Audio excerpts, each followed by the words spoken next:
चलो। तो हमारा जो लास्ट चैप्टर है, इट इज बाय द अपना इंटरनेशनल ट्रेड हो गया है ना? जस्ट कंफर्म करो, मेरे को याद नहीं आ रहा है। मेरे ख्याल से लास्ट क्लास में इंटरनेशनल ट्रेड हो गया था।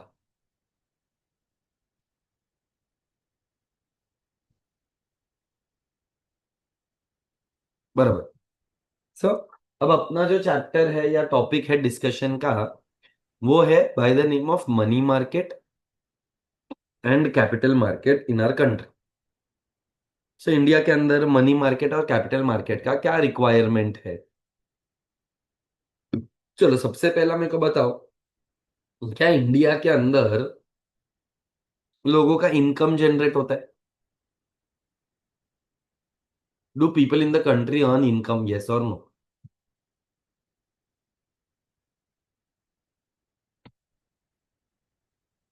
ये चैट बॉक्स खुला है, चैट बॉक्स में जवाब दो। Do the people of the country earn money? The answer is yes. Now how do they earn money? In the form of rent, wages, interest और प्रॉफिट्स। मतलब कहना से there are four factors of production by the name of land, labour, capital and entrepreneur. Entrepreneur क्या करता है बेटा? एक business चलाता है। ये बराबर के नहीं बराबर? अब जब भी हम बिजनेस के बारे में बात करते हैं, तो मेरे को बताओ, कोई भी बिजनेस को अगर स्मूथली रन करना है तो उसको क्या लगेगा? अगर मेरे को एक मेरा खुद का धंधा चालू करने का है, प्रीतेश वीरा ट्यूटोरियल्स, PVR, प्रीतेश वीरा रॉक्स ट्यूटोरियल्स, अगर मुझे ओपन करना है, तो मुझे इस बिजनेस को चलाने के लिए क्या लगेगा? सही बोलते हैं वियान, वियान बोलता है कैपिटल, फंड्स। सिंपल सरल भाषा में बोलूं तो कहने से मेरे को पैसा लगेगा। उसको इकोनॉमिक्स की भाषा में कैपिटल बोलते हैं, या फाइनेंस बोलते हैं। अच्छा, why do I require finance? मेरे को फाइनेंस क्यों लगेगा? बिजनेस चलाने के लिए फाइनेंस क्यों चाहिए?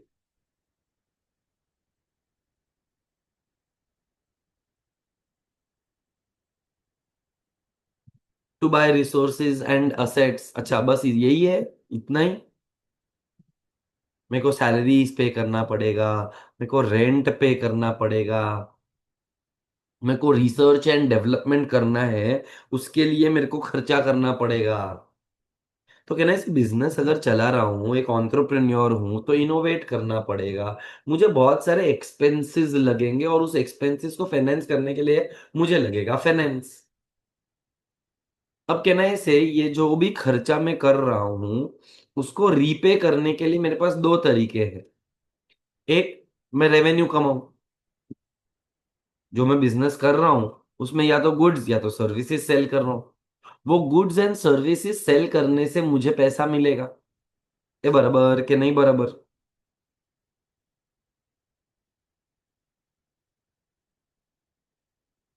अब ये पैसा मिल गया। अच्छा, अगर मुझे खर्चा ज्यादा है, उसके सामने पैसा कम है, इनकम कम जनरेट हुआ, रेवेन्यू कम हुआ, तो एक बिजनेस क्या करेगा?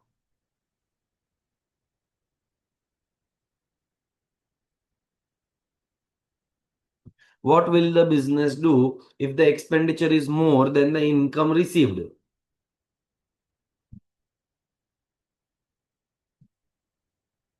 लोन्स लेगा। क्या ना, इसे ईशान इकोनॉमिक्स की भाषा में उसको बोरोइंग्स बोलते हैं। जहां पर पैसा मिलता है, कहने से उसको हम लोग बोलते हैं as financial markets, where we get money. जैसे कि अगर मुझे सब्जी चाहिए तो मुझे सब्जी मार्केट जाना है, मुझे अगर फिश चाहिए तो मुझे फिश मार्केट जाना है, मुझे अगर फूल चाहिए तो फ्लावर की मार्केट जाना है। वैसे ही पैसा चाहिए तो पैसे के लिए एक मार्केट है जिसको बोलते हैं finance market. Now Ishan, I can require money either for short term और फॉर, पैसा तो चाहिए, पर जो पैसे का रिक्वायरमेंट है वो या तो शॉर्ट टर्म के लिए हो सकता है या तो लॉन्ग टर्म के लिए हो सकता है। शॉर्ट टर्म के लिए जो मार्केट होता है बेटा उसको हम बोलते हैं मनी मार्केट। और लॉन्ग टर्म के लिए जब पैसा चाहिए तो हम उसको बोलते हैं कैपिटल मार्केट। कहने से बेटा finance is the backbone of any economic system. Finance क्या होता है? फाइनेंस का मतलब to manage your money. Personal finance होता है, कॉरपोरेट फाइनेंस होता है, पब्लिक फाइनेंस करके भी कुछ याद होना चाहिए तुमको।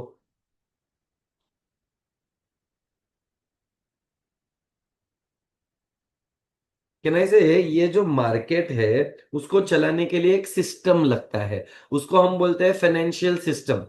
फाइनेंशियल सिस्टम क्या करता है? It is responsible for the mobilisation of and allocation of resources. Resources यहां पर क्या है? फंड्स है। ये फंड से पैसा पैसे को कमाता है, पैसा पैसे को अट्रैक्ट करता है, वेल्थ क्रिएट करता है। इससे ग्रोथ होगा, इससे डेवलपमेंट होगा।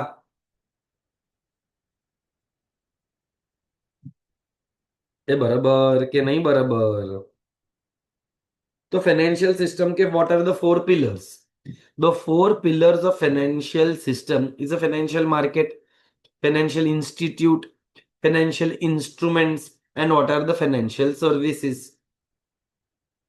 अगर एक सिस्टम के बारे में बात करें तो सिस्टम चलेगी कैसे? सिस्टम चलेगी फाइनेंशियल मार्केट के वजह से, फाइनेंशियल इंस्टीट्यूट्स की वजह से, फाइनेंशियल इंस्ट्रूमेंट्स की वजह से और फाइनेंशियल सर्विसेज की वजह से। ए बराबर के नहीं बराबर? सिंपल भाषा में what do you mean by a market? Market is a place where buyers and sellers meet each other directly और indirectly to sell and purchase financial assets. Can you give me an example of few financial assets?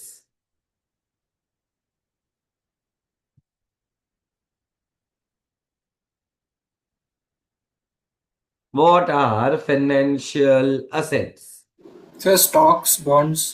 Perfect है। Stocks हो गया, bonds हो गया, government securities हो गया। ये आज के डेट में ये सब आउटडेटेड हो गया है। लेटेस्ट वाला बताओ, लेटेस्ट वाला। Mutual funds. म्यूचुअल फंड्स हो गया, एफएनओज। ओके, ये सर थोड़ा लगे। Crypto. Crypto. So, okay, you can say that, but we are basically talking about stock shares, bonds. We are talking about mutual funds. We are talking about ETFs, equity traded funds. अब ये जो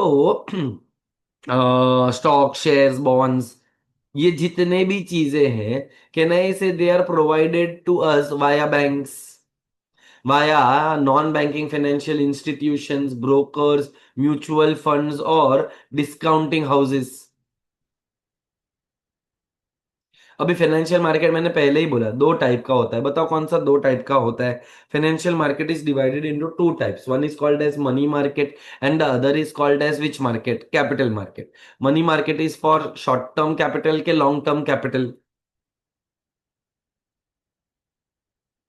short term sir. Short term. तो देख भाई, question number one के अंदर तेको सबसे पहले अंडरलाइन करना पड़ेगा, it is short term instruments such as trade bills, government securities, promissory notes, जिसका मेच्योरिटी पीरियड, अभी शॉर्ट टर्म बोला तू, शॉर्ट टर्म का मतलब it should be more than 1 year के लेस देन 1 ईयर?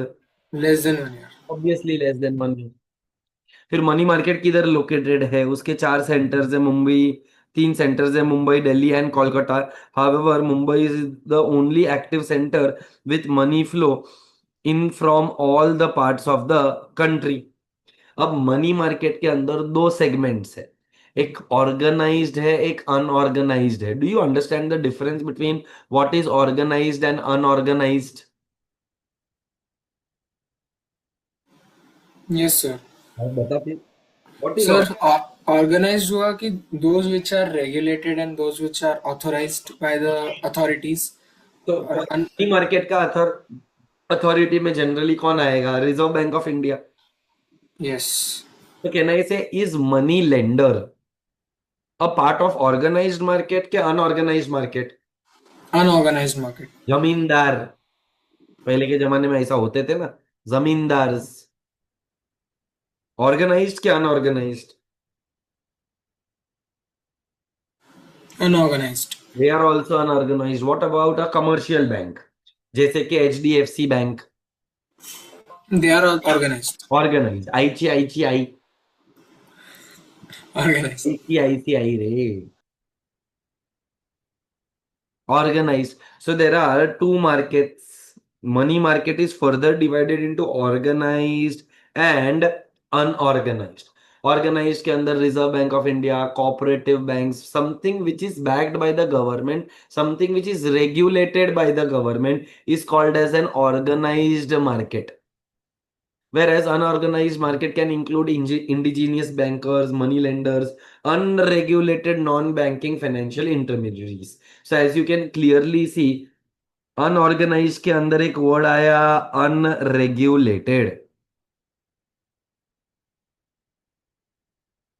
अच्छा, who is the apex bank of our country? Which bank is considered as apex? RBI. Perfect है. RBI is called as the dash bank. Commercial bank के central bank. Central. And central bank करता क्या है? हवन करेंगे, हवन करेंगे. Sir, repo rates control करना. अच्छा, व्हाई डज द आरबी, अच्छा, what is the purpose of controlling a repo rate? इससे क्या अचीव होता है?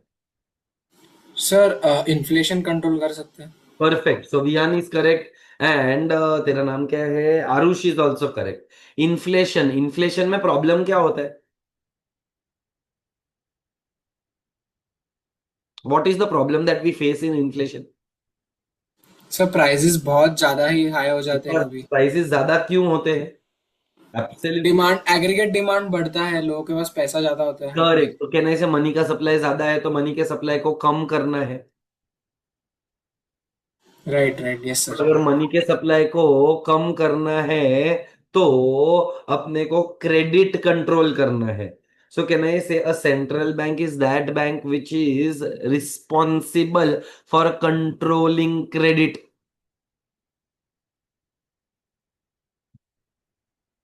सो अपने कंट्री का सेंट्रल बैंक कौन सा है? Reserve bank of India is the central bank of the country. It is the apex banking system in our country. India के अंदर रिजर्व बैंक आया, the Reserve Bank Act 1934, and it started working from 1st of April 1935. and in RBI को nationalize कब किया गया? On 1st of April 1949. Do you understand the meaning of the word nationalized? Yes sir. What do you mean by the word nationalization? मतलब sir, government control करता है. तो पहले किसके कंट्रोल में था? अभी प्राइवेट. आरबीआई प्राइवेट आया प्लेयर्स. तो 1935 में था, पर नेशनलाइज किया 1949. तो 14 साल it was under private British. Owner of the Britishers. तो गवर्नमेंट ऑफ इंडिया ने क्या किया? उसके शेयर्स खरीद लिए. मतलब गवर्नमेंट ने एक प्राइवेट सेक्टर कंपनी को पब्लिक सेक्टर कंपनी बनाया. So the process of converting a private sector company into a public sector company is called as nationalization. So RBI got nationalized in the year 1949. ये बराबर है?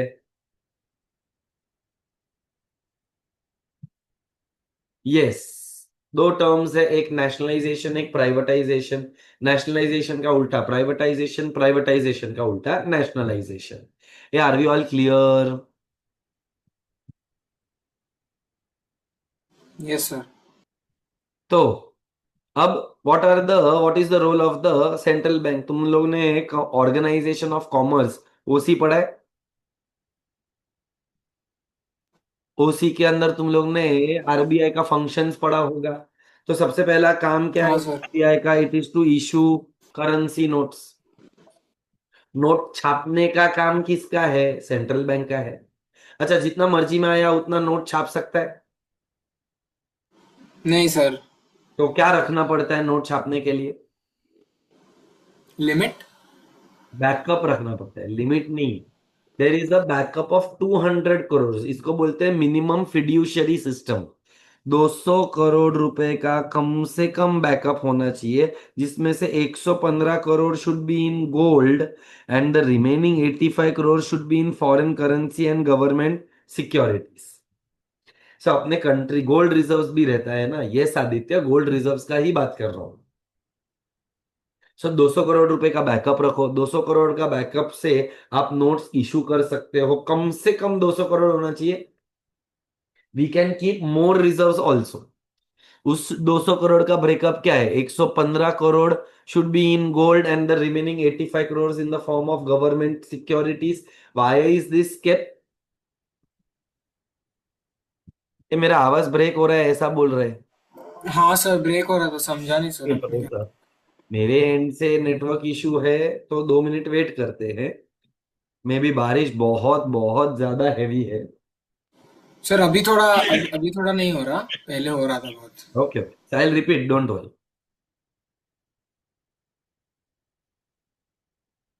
अभी ठीक है आवाज? Please check. हाँ सर, अभी अभी अच्छा आ रहा है। है ना? ओके। तो जब भी हम लोग बात करते हैं about issue of currencies, all the currencies are issued by whom? RBI. गलत। 1 रुपी का note is not issued by RBI. So देख, मैंने नोट में डाला भी है, 1 rupee note and coins are not issued by the RBI, they are issued by the ministry of finance. Are we clear with that? अच्छा, ये 200 करोड़ रुपया अपन ने क्यों रखा है? To instil some confidence in the public कि भाई पैसा है, हम लोग ऐसा ही मन मर्जी में पैसा छाप नहीं रहे। अभी भी प्रिंट नहीं, अभी नहीं होता है बेटा, बट कॉइन्स जो भी है, they all are issued by the ministry of finance. Sir आपने 200 करोड़ को मिनिमम क्या बोला था, आप रिपीट कर मिनिमम सकते हैं? Fiduciary system.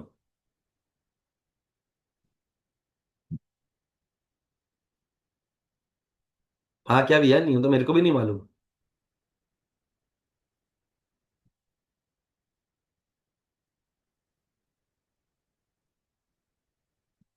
ईशान, गूगल बाबा की जय।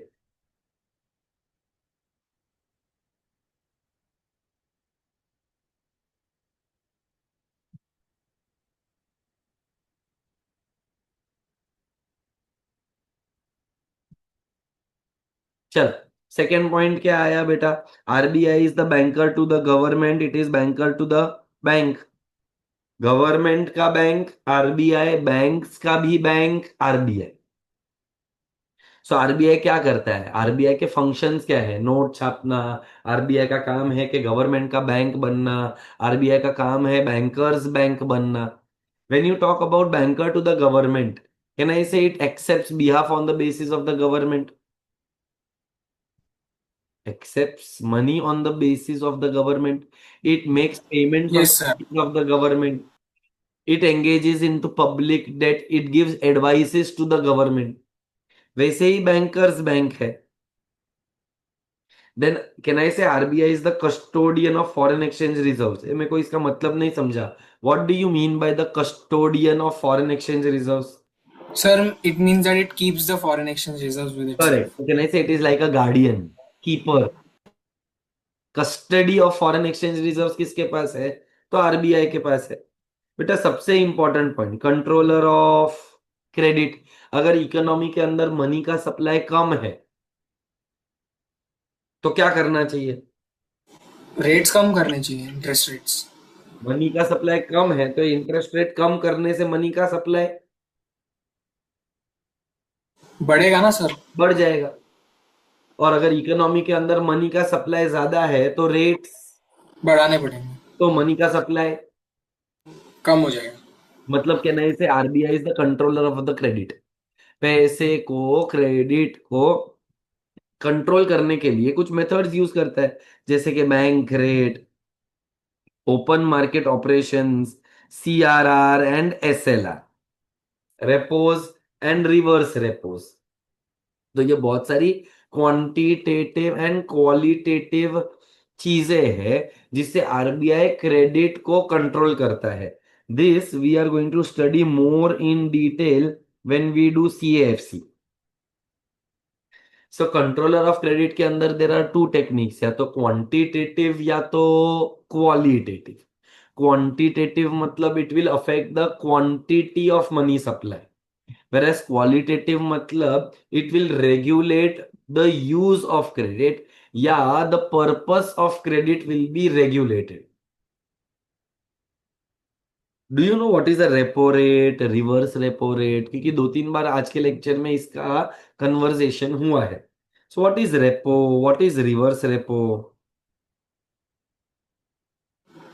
सर आरबीआई जो इंटरेस्ट रेट्स चार्ज करता है बैंक पे, दैट इज रेपो. बट किस चीज का इंटरेस्ट रेट? तेरा बात बराबर है, वियान उल्टा बोल रहा है, गलत है तू. नहीं सर, मतलब आरबीआई बैंक्स को जब लोन देता है तो वो इंटरेस्ट आरबीआई जब बैंक को लोन देता है इंटरेस्ट तो रेट. उसको एक इंटरेस्ट रेट चार्ज करता है. So when a commercial bank borrows money from the central bank, I repeat, when a commercial bank, borrows money from central bank, the rate of interest charged by the central bank, to the commercial bank, is called as repo repo. Rate. ऐसे ही एक और होता है CRR SLR, cash reserve ratio. बेटा ये नाम में ही क्या है, reserve. So is a commercial bank liable to keep some reserves with the central bank? Yes. Yes. First rate is by the name of CRR, cash reserve ratio. It is maintained by the commercial bank with the central bank. Repeat करो सब लोग. Cash reserve ratio is maintained by the commercial bank, with central bank. the ratio maintained by the commercial bank with the central bank is called as cash reserve ratio. ऐसा ही एक और rate होता है जिसका नाम है SLR, statutory liquidity ratio. It is maintained by the commercial bank with itself, but in the form of liquid assets.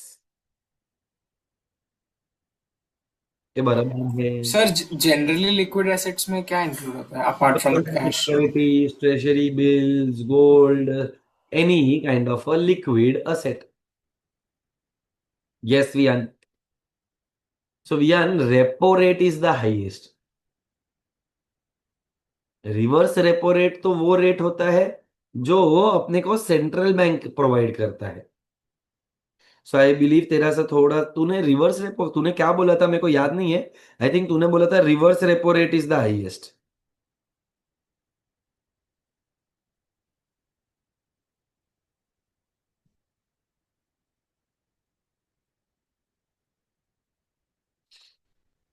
नहीं नहीं, it's okay, but I hope you are clear. Sir reverse repo rates क्या होता है? उल्टा repo का. Yes Aditya, short term borrowings के ऊपर repo rate लगता है, लॉन्ग टर्म बोरोइंग के ऊपर बैंक रेट लगता है. So bank rate and repo rate are the same. The only difference is that bank rate is for long term credit, repo rate is for short term credit. हाँ, अभी आरुष का doubt क्या पूछ रहा था आरुष, कि व्हाट इज रिवर्स रेपो? तूने repo का मीनिंग क्या समझाया था? Repo rate is the rate at which commercial bank borrows money from the central bank. Central bank. तो व्हाट इज रिवर्स? कि क्या सेंट्रल बैंक बोरोस फ्रॉम. मैं अभी क्यों पकड़ा मेरे को भी, समझा ना तू? ओके, रिवर्स अभी समझा. गाड़ी में कैसा आगे और पीछे, वैसे ही हाँ. Okay okay okay. Commercial bank provide credit to the RBI on the basis of reverse repo rate. अब इसके अंदर एक और चीज होता है. अब केनआई से जब भी लोन लेते हैं तो कोलैटरल देना पड़ता है, यस. सिक्योरिटी देना पड़ेगा. तो व्हाट इज रेपो रेट का definition? Repo rate is the rate at which commercial bank borrows money from the central bank by selling securities to the RBI. By selling securities to the RBI with a mark sum to repurchase it on a future date. ये सुना, समझा? What is repo rate? Repo rate is the rate at which commercial banks, borrows money from the central bank. by selling Liquid assets, securities with a securities, promise, to repurchase it on a future. future date. रीपो, रीपो का मतलब होता है रीपरचेस. Okay. So what is current? Nikita's question was what is current repo rate? Google Baba ki jai. But I believe it is around 5.5, 5.75%. I don't know the exact number. I believe it is 5.5, but it keeps on changing. जब भी RBI को change करने का रहेगा, MPC monetary policy committee बैठकर वो rate को revise कर देता है. यस आदित्य, जुलाई का 5.5% था, मेरे को भी वही याद है, इसीलिए मैंने भी वही बोला. पर at times I can make mistakes. I might not be updated enough, but या इफ यू से. सर हम लोग जब मतलब जब कमर्शियल बैंक सेंट्रल बैंक से जब रेपो रेट्स पे लोन लें तब वो सिक्योरिटी सेल क्यों करते हैं बस लाइक वो डायरेक्ट दे हाँ, क्यों नहीं अभी देते? ये मस्त, तो ये एक्चुअली कैसे वर्कआउट करता है. सपोज कर मैं कमर्शियल बैंक है, टू सेंट्रल बैंक है, मैंने तेरे को 100 रुपए में सिक्योरिटी सेल किया, राइट. तो तू मेरे को 100 रुपया देगा हम्म.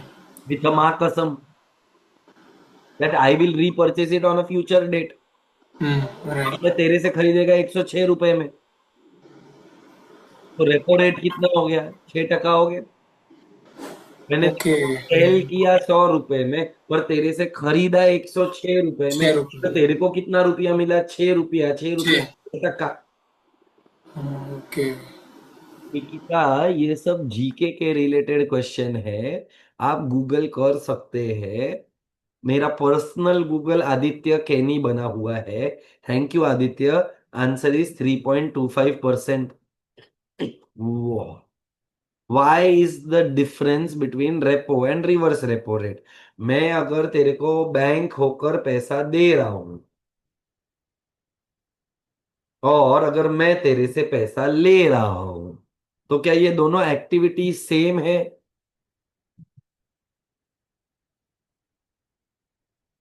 A commercial bank borrowing from the money from the central bank, and the central bank, वाह वाह वाह, हृदय पूछता है what is reverse repo rate. Lovely, ये हृदय रेपो रेट का मतलब समझा तेरे को? हाँ, तो उसको घुमा कर, घुमा डाल reverse. What is reverse repo rate? It is the rate at which the central bank borrows money from the commercial bank by selling securities with a mark sum to repurchase it on a future date. अगर तुझे इसका reverse अच्छा नहीं लगा तो मैं तेरे को एक और आइडिया देता हूं. Reverse repo rate is the rate at which commercial bank parks its excess funds with the central bank. तो एक सेंट्रल बैंक जब बोरो करता है, उसके ऊपर जो रेट ऑफ इंटरेस्ट लगता है, जो कमर्शियल बैंक चार्ज करता है, उसको रिवर्स रेपो रेट बोलते हैं.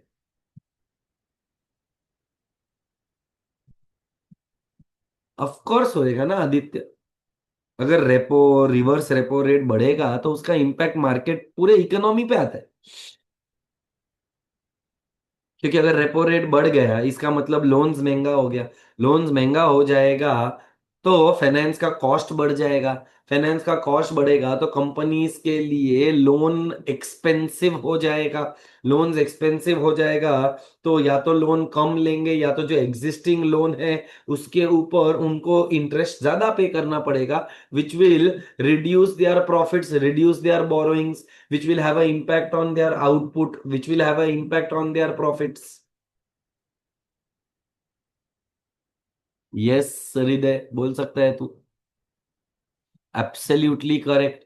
So in the last two meetings of MPC, 25 basis point से 0.25 पॉइंट से हम लोगों ने रेपो रेट को कम किया. रेपो रेट को कम किया मतलब क्रेडिट को एक्सपांड किया. सो आरबीआई का काम क्या है? Credit expansion, credit contraction, controller of credit. When the RBI reduces the rate to boost consumption, and when it increases the rate, then it to discourage consumption. Are we clear with that? Sir एक doubt था। हाँ। Sir central banks commercial bank से क्यों लेते हैं loans, like नहीं, central bank sir. इसीलिए मैंने तेरे को एक और चीज बताया कि it is to park their excess funds. आज अगर तू एक कमर मैं अगर एक कमर्शियल बैंक है, अगर मेरे पास पैसा है तो मैं इस पैसे का क्या करेगा, कमर्शियल बैंक का क्या करेगा? लोन देगा सर। लोन देगा, तो मनी का सप्लाई क्या हो जाएगा? बढ़ जाएगा। मनी का सप्लाई बढ़ेगा तो इकोनॉमी के अंदर क्या होएगा? इन्फ्लेशन। तो आरबीआई क्या करे? वोट ही खेलेगा। आरबीआई नहीं। का काम है ना, controlling inflation and controlling recession. तो अगर राइट।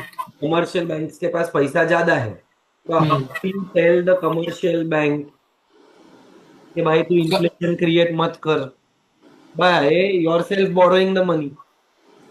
ओके। तो टू प्रोटेक्ट द इकोनॉमी, ये पैसा बाहर जाए उसके पहले ही कमर्शियल बैंक को आरबीआई ऑफर करता है, एक काम करना, तेरे पास पैसा है मेरे को दे। मेरे पास पैसा रहेगा तो सेफ भी रहेगा, मैं तो विजय माल्या भी नहीं, पैसा लेकर भाग जाएगा। राइट। तो चेन्नई से आरबीआई के पास ये सारे टूल्स होते हैं जिससे वो मनी के सप्लाई को कंट्रोल करता है, या तो एक्सपांड करता है या तो कॉन्ट्रैक्ट करता है। ये सारे सवालों का जवाब दूंगा, एक एक करके पूछो, इतने सारे सवाल एक साथ आएंगे तो वो चैट बॉक्स में ऊपर चला जाएगा। तो Aaru, is your doubt clear?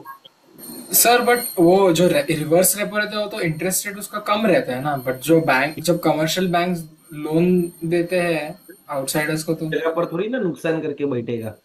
वो कम है बट सिक्योर्ड तो है।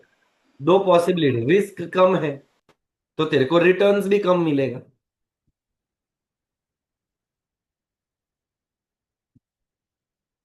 दीदी, रुक जाओ, Nikita, Hriday, Vihaan, how would I answer all of these questions at once? I will answer them all, but have some patience. Let me complete Arush's doubt, then we will go to your doubts. हाँ, सो Aarush, rate कम है but पैसा secured है, तो अब तेरे पास दो option है, या तो विजय माल्या को पैसा दे या तो सेंट्रल बैंक को पैसा दे। मेरे को अगर रिस्क कम लेने का है एज अ कमर्शियल बैंक, तो मैं पैसा किसको देगा? Central bank. तो खत्म हो गया बात तेरा। समझा sir, thank you. Okay, done. चल, नेक्स्ट किसका डाउट लेना है अपने को? लेट्स टेक डाउट ऑफ नैतिक। नैतिक ने कुछ तो बोला था। Naitik, can you please repost it in the chat box?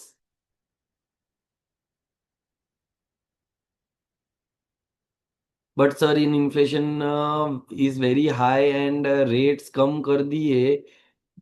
बेटा, इन्फ्लेशन में रेट्स बढ़ते हैं, कम नहीं होते हैं। अगर देश के अंदर इन्फ्लेशन है, मनी का सप्लाई ज्यादा है, तो रेट ऑफ इंटरेस्ट बढ़ाना पड़ेगा। रेट ऑफ इंटरेस्ट बढ़ाने के वजह से मनी का सप्लाई कम हो जाएगा।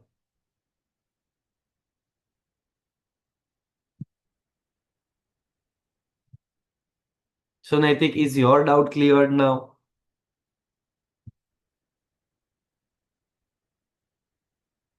Then I go to the next one. If Naitik का doubt is clear, please post in the chat box saying yes. Okay, next one was Hriday. Hriday, तू कुछ बोल रहा था? अच्छा चलो, आदित्य ने पूछ लिया। रुक जा हृदय। सर, पर इन्फ्लेशन में बॉन्ड्स और म्यूचुअल फंड्स का इंटरेस्ट रेट परसेंटेज कम नहीं हो जाएगा? मैं तेरे क्वेश्चन का मतलब नहीं समझा। म्यूचुअल फंड पे इंटरेस्ट नहीं होता है, interest is on bonds. Mutual funds पे रिटर्न्स मिलते हैं। तो तू एक एक आराम से, आराम से आदित्य, तू अनम्यूट होकर बोलता क्यों नहीं है? चैट बॉक्स पर क्यों लिखना है? बिंदास अनम्यूट हो जा, पूछ, मैं तेरे सवाल का जवाब देता हूं। Okay sir. हाँ, सर बोल। मेरा क्वेश्चन था कि लाइक अभी इन्फ्लेशन अगर बढ़ रहा है तो पर उससे लाइक बॉन्ड्स का जो इंटरेस्ट परसेंटेज मिल रहा है, रिटर्न परसेंटेज मिल रहा है, वो कम नहीं हो जाएगा?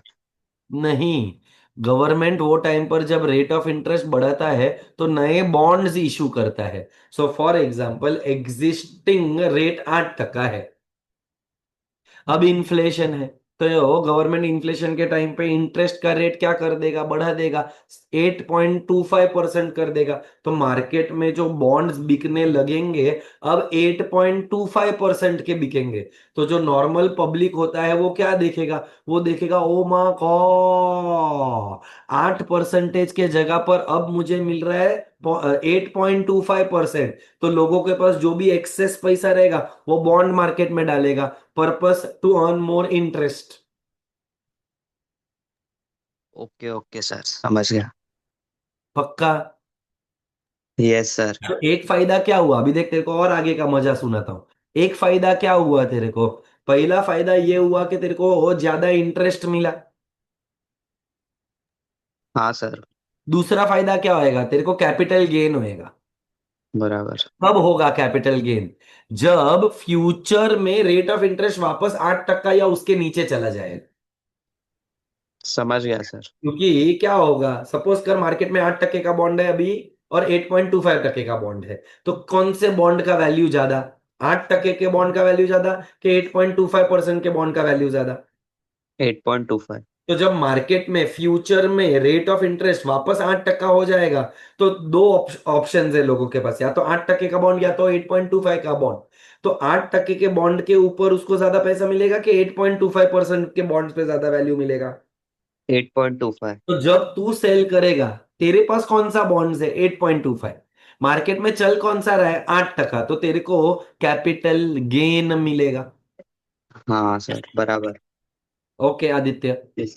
चलो अभी हृदय एक पर आते हैं। हृदय, please unmute your self and ask your doubt.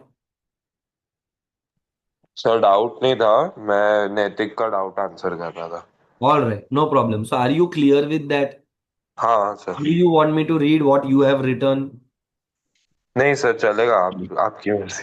नहीं नहीं, मतलब तो फिर let's go ahead, because I think Nikita also had a doubt, Darshil नहीं, मेरे को आल्सो। डाउट नहीं था sir. Okay, no problem. Yes, Nikita, you can please unmute yourself and tell me what was your question.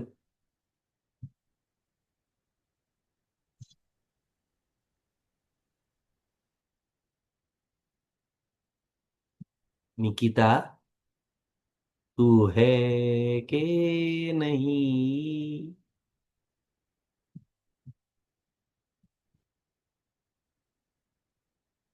तो पूछ निकिता, तेरे को कुछ तो क्वेश्चन था ना बेटा।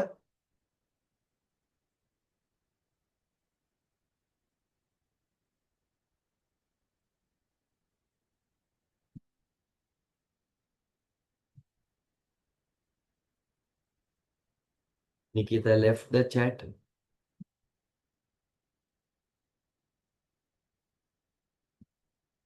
दर्शिल, विहान,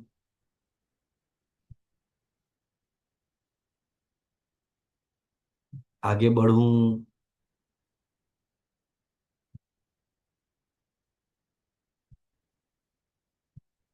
सो ये सब टेक्निक्स कौन सा है, ये सब टेक्निक्स को हम लोग बोलते हैं as quantitative methods, whereas there are certain qualitative methods also, जैसे कि फिक्सिंग मार्जिन रिक्वायरमेंट। अब मार्जिन रिक्वायरमेंट का मतलब क्या, सपोज मेरे पास लोन लेने के लिए एक फार्मर आया, एक इंडस्ट्रियलिस्ट आया, दोनों ने 10-10 लाख रुपए का लोन मांगा। मैंने फार्मर को 9 लाख रुपए का लोन दिया, इंडस्ट्रियलिस्ट को 8 लाख का ही लोन दिया। मतलब फार्मर से मैंने 10% लिया मार्जिन, जबकि मैंने इंडस्ट्रियलिस्ट से 20% मार्जिन लिया। So that is called as margin requirement. It encourages production. So qualitative क्या करता है वियान, it gives direction और flow to money। पैसा कहाँ पर जा रहा है उसको डायरेक्शन देना is called as qualitative method. फिर क्रेडिट रेशनिंग होता है। इकोनॉमी के अंदर अगर 100 रुपया है, तो ये 100 रुपया से फॉर एग्जाम्पल पहले 30, 20, 50 प्राइमरी सेकेंडरी टर्शियरी सेक्टर में जाता है। So banks give credit, bank gave credit of 100 rupees, 30 rupees was in agriculture, 20 rupees was in industrial sector and 50 rupees was in service sector. अब इसको ही रीशफल कर दो, agriculture में 40% गया, इंडस्ट्रियल सेक्टर में 30% गया और सर्विस सेक्टर में 30% गया। मतलब जो क्रेडिट था उसको रीशफल कर दिया। This reshuffling of credit is called as credit rationing. And then there is moral suasion. अब मॉरल सुएजन क्या होता है? रिक्वेस्ट होता है कि कृपया करके आप अपने कंट्री की मां बहन ना करें। मॉरल सुएजन का मतलब होता है the dos and the don'ts.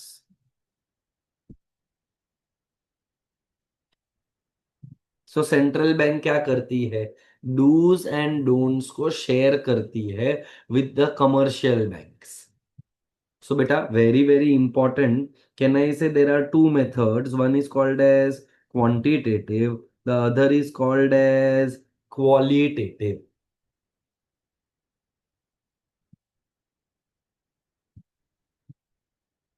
Is everyone clear? Kindly reply in the chat box. Yes, sir. Okay, thank you. चलो आगे बढ़ते हैं। सो और क्या काम करता है commercial central bank? Collection and publication of data. सारे कमर्शियल बैंक्स का डेटा किसके पास आता है? सेंट्रल बैंक के पास आता है। सेंट्रल बैंक क्या करता है? डेटा को कलेक्ट करता है और फिर पब्लिश करता है। Then it takes promotional and developmental functions. Can I say central bank is the बाप? तो बाप का काम क्या है? अपने बच्चों का ख्याल रखना। डेवलप जो उसके नीचे कमर्शियल बैंक्स है, कोऑपरेटिव बैंक्स है, डेवलपमेंटल बैंक्स है, सबका साथ सबका विकास करना। रूरल एरियाज के अंदर क्रेडिट देना, फार्मर्स को क्रेडिट देना, प्रायोरिटी सेक्टर को क्रेडिट देना, अपने कंट्री के अंदर जो भी लोग पैसा डिपॉजिट कर रहे हैं उनको सिक्योर करना। सो आरबीआई के पास काम क्या है? Extending banking services to rural areas, providing security to the depositors, development of institutes which are working for agriculture, industries, etc. Next, what are the other functions? I hope you all are clear with clearing house and lender of last resort. Do you know what is a clearing house? Can I say central bank operates as a clearing house? What do you mean by the clearing house? Yes, transaction between two banks are settled by the commercial bank, central bank. हम लोग check देते हैं, check. तो check को पास होने के लिए थोड़ा टाइम लगता है, तुमने कभी नोटिस किया है? तो how does the clearing house system work? For example, class के अंदर एचडीएफसी बैंक के कस्टमर्स है, आईसीआईसीआई बैंक के कस्टमर्स है। मैंने किसी को चेक लिख कर दिया, I am an HDFC bank. तो एचडीएफसी बैंक ने से फॉर एग्जांपल विहान को चेक दिया, प्रीतेश वीरा ने विहान को चेक दिया एचडीएफसी बैंक। अब ये चेक जाता किधर है? सेंट्रल बैंक के पास। ऐसे ही जितने भी चेक्स होते हैं उसका जो क्लियरिंग होता है वो सेंट्रल बैंक करता है। यस, 2 से 3 दिन लगते हैं for a cheque to get clear. तो ये एक्चुअली काम कैसे करता है? बैंक के पास सारे चेक्स आ गए। फॉर एग्जांपल एचडीएफसी बैंक को 10 लाख रुपया का चेक दिया गया है। मतलब the customers of HDFC banks have return cheques worth ₹10 lakh. मतलब एचडीएफसी बैंक से 10 लाख रुपया जाने वाला है। वैसे ही आईसीआईसीआई बैंक के कस्टमर्स ने एचडीएफसी वालों को चेक्स दिया रहे। फॉर एग्जांपल आईसीआईसीआई बैंक वालों ने 12 लाख रुपए का चेक्स लिखा है। तो अब क्लियरिंग हाउस का काम क्या? सेंट्रल बैंक का काम क्या है? To pass the net effect.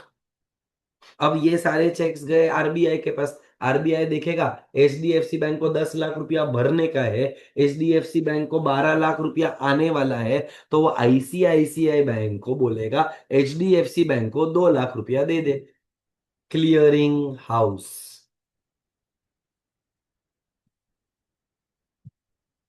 Are we all clear? Sir एक बार फिर से एक्सप्लेन कराओ ना सर। श्योर। तो ये कौन था? आदित्य था। Yes sir. तो आदित्य, सपोज कर तू आईसीआईसीआई बैंक है, मैं एचडीएफसी बैंक का कस्टमर, तू आईसीआईसीआई बैंक का कस्टमर, ये क्लियर? Yes sir. मैंने चेक लिखा वर्थ रुपीज 10 लाख, हाँ। और मैंने दिया तेरे को, तो तू किधर जमा करवाएगा ये चेक? आरबीआई में। तू आरबीआई में कराएगा नहीं गधे? मतलब ऐसे तू तो नॉर्मल तेरे कोई। बैंक में डालेगा ना भाई। हाँ बराबर बराबर। तो एचडीएफसी बैंक वाले ने आईसीआईसीआई बैंक वाले को 10 लाख रुपए का चेक दिया। हाँ। ऐसे ही अब तूने मेरे को भी एक चेक लिख कर दिया, कोई तो अपना ट्रांजैक्शन हुआ। अब तेरे को मेरे को कितना लाख रुपया देने का है? 12 लाख रुपये। हाँ सर समझे। तो अब क्या करेगा? अच्छा, ये तो मैंने वन ऑन वन एग्जांपल लिया क्या? आईसीआईसीआई बैंक के पास सिर्फ मेरा एक चेक जाने वाला है कि hundred thousands of cheques? Thousands of cheque जाएगा। Thousands of checks go to ICICI Bank from HDFC Bank worth rupees 100 crores. Similarly, thousands and hundreds of checks come from ICICI Bank to HDFC Bank customers. से for yes sir. Example वो है 120 करोड़ रुपए का। तो ICICI bank में से कितना रुपया आने वाला है? 120। एचडीएफसी बैंक में से कितना आने वाला है? 100। तो net effect 20 crore RBI settle करने को बोलेगा। This settlement is called as clearing house. Okay okay okay sir. पक्का? Yes sir. और बेटा, अगर किसी के पास पैसा नहीं है तो कौन पैसा देगा?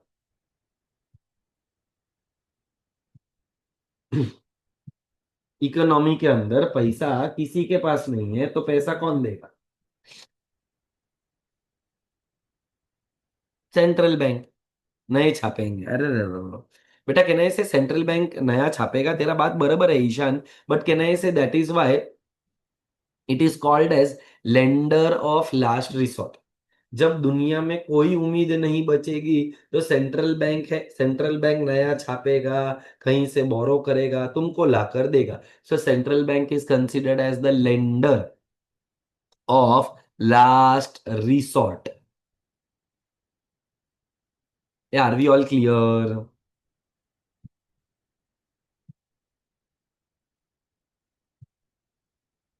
चल आगे बढ़ते हैं। सो एक होता है सेंट्रल बैंक, दूसरा होता है कमर्शियल बैंक। कहना ऐसे कमर्शियल बैंक का काम क्या है?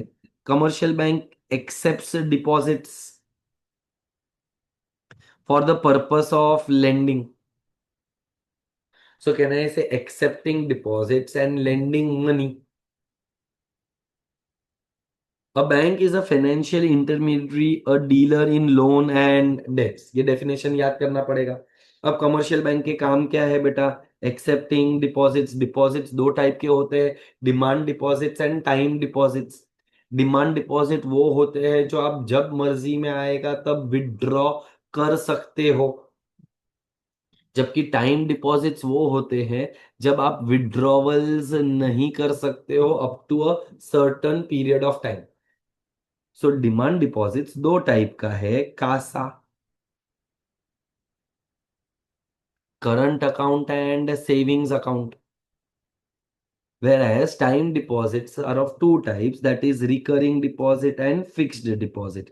क्या इसमें से कोई चीज एक्सप्लेन करने की जरूरत लग रही है तुम लोगों को? कमर्शियल बैंक का काम क्या है? कमर्शियल बैंक का काम है टू एक्सेप्ट डिपॉजिट्स। डिपॉजिट्स कैसे एक्सेप्ट करता है? By 4 methods: current account, savings account, fixed deposit account, या तो रिकरिंग डिपॉजिट।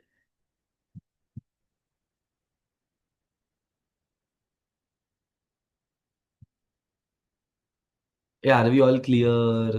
Yes sir. पक्का? चैट बॉक्स में सब लोग रिप्लाई दे दो।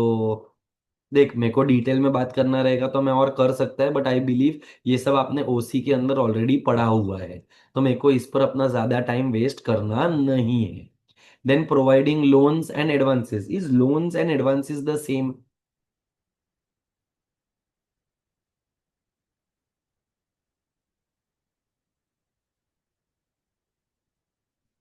No, they are not the same. So can I say loans are based on tenure. Loans can be short term, medium term या तो long term. जितना ज्यादा duration रहेगा उतना रेट ऑफ इंटरेस्ट ज्यादा रहेगा. एंड एडवांस क्या होता है? कैन आई से एडवांस इज लाइक जैसे कि पहले के जमाने में बिल्स ऑफ एक्सचेंज होता था, पता है क्या? Yes sir. Bills of exchange को अपन क्या करते हैं? डिस्काउंट. तो आई एम क्या बोलते हैं, I am a drawer, you are a drawee. अब मुझे ये पैसा मिलने वाला है after period of 3 months. But अगर अर्जेंसी में मेरे को पैसा चाहिए तो मैं किधर जाएगा? बैंक। बैंक के पास जाएगा. बैंक मेरे को पैसा देगा इन एडवांस. सो बैंक का काम क्या है Aarush? Can I say bank has two works. One is accepting deposit, one is providing loans and advances, and then there are tertiary functions. जैसे कि बैंक क्या करता है? ट्रांसफर करता है, मेरे बिहाफ पर पैसा कलेक्ट करता है, मेरे बिहाफ पर पेमेंट्स करता है. सो ऐसे बहुत सारे टर्शियरी फंक्शंस है जिसको हम लोग बोलते हैं एज एंसिलरी फंक्शंस. कहना ऐसे मेरा इलेक्ट्रिसिटी का बिल बैंक पे करता है ऑन माय बिहाफ, मेरा ही पैसा देता है, सिर्फ मेरे बैंक अकाउंट से कट होता है. मेरा म्यूचुअल फंड्स का जो मंथली ईएमआई होता है या monthly S deduction, I P. SIP, वो डायरेक्टली बैंक से कट हो जाता है. सो बैंक बहुत सारे और फंक्शंस परफॉर्म करता है. डीमैट अकाउंट प्रोवाइड करता है, ई बैंकिंग देता है, मोबाइल बैंकिंग के देता है, मेरा इंश्योरेंस का प्रीमियम का पेमेंट कर सकता है, प्रोफेशनल एकेडमी से जो पैसा मुझे मिलने वाला है वो मुझे मिल सकता है. फॉरेन एक्सचेंज, मेरे को दुबई घूमने को जाने का है तो दुबई में अपना गांधी बापू चलेगा क्या? नहीं। नहीं सर। तो मेरे को फॉरेन एक्सचेंज लगेगा. फॉरेन एक्सचेंज का कौन फैसिलिटी प्रोवाइड करेगा? बैंक. मेरे घर पर रहने का जगह नहीं है, मैं 10 बाय 10 के घर में रहता है, पर मेरे पास थोड़ा बहुत पैसा है तो लॉकर फैसिलिटी प्रोवाइड करता है. So in short, can I say, other than accepting deposit and lending loans, bank also gives certain ancillary functions, and the most important function of a bank is credit creation. अब मेरे को बताओ, क्या credit control and credit creation दोनों same है? Is credit creation and credit control the same?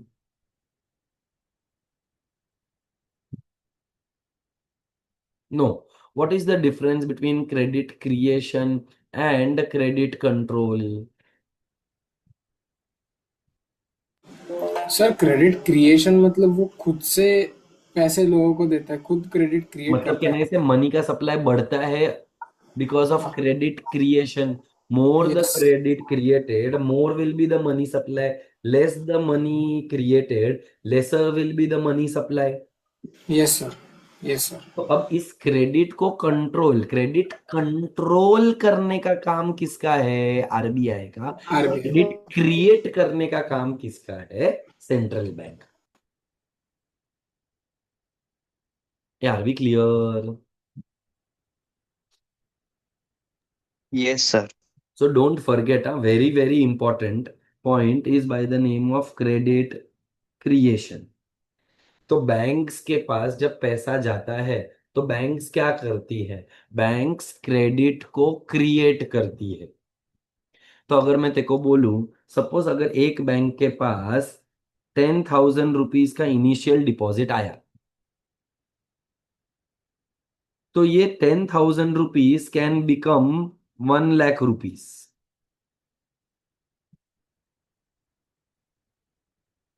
क्योंकि banks क्या करते हैं? लोन पे लोन, लोन पे लोन, लोन पे लोन देता जाता है. ये बराबर. सपोज करो, अच्छा बैंक के पास जितना भी पैसा डिपॉजिट में आता है, क्या वो सारा का सारा पैसा लोन्स के फॉर्म में दे सकता है? यस और नो? No sir.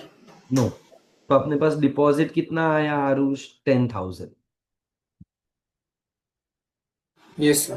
कहना है कि हर एक बैंक को एक रिजर्व रखना पड़ेगा। हाँ, राइट। तो सपोज करो कि 10% इज द रिजर्व। मतलब बैंक ने कितने का लोन दिया?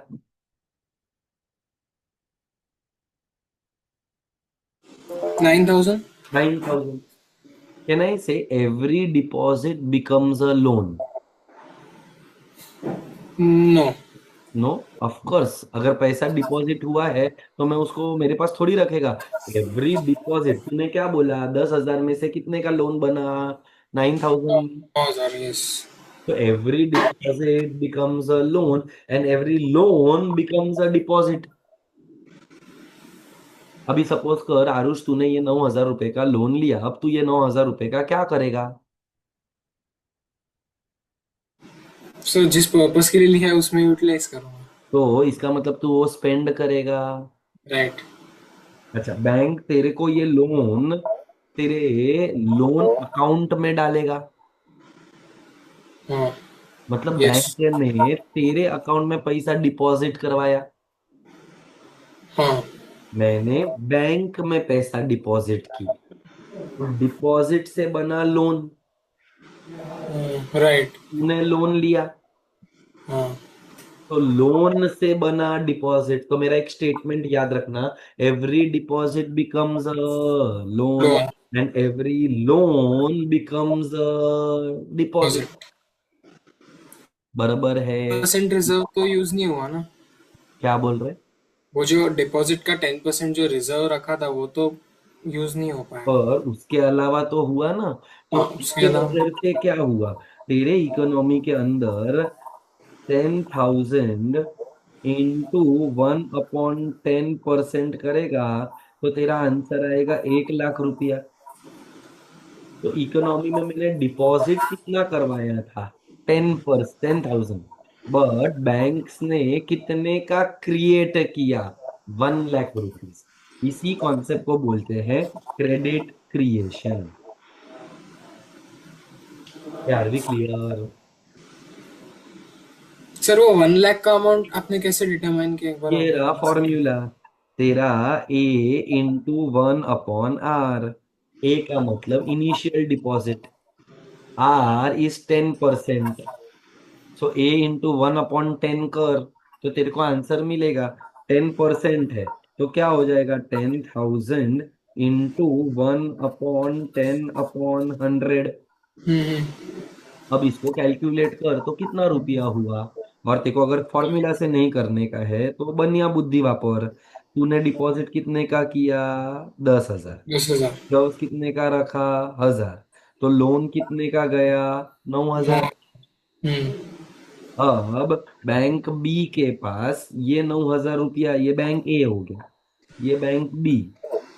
9,000 रुपया गया बैंक बी के पास, क्योंकि जिस पर्पस के लिए तूने लोन लिया रहेगा वो पर्पस के लिए तूने यूज किया होगा।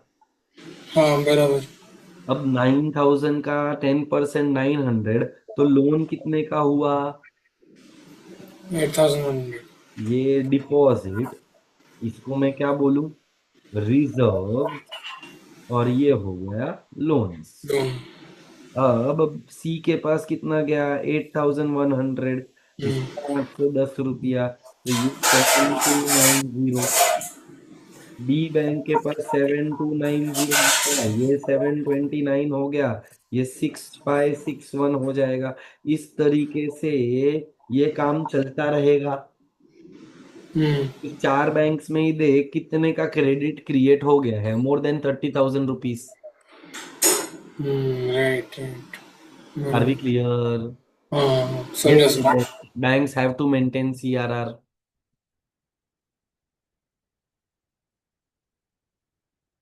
ये आगे बढ़ूं? Yes sir. Yes sir.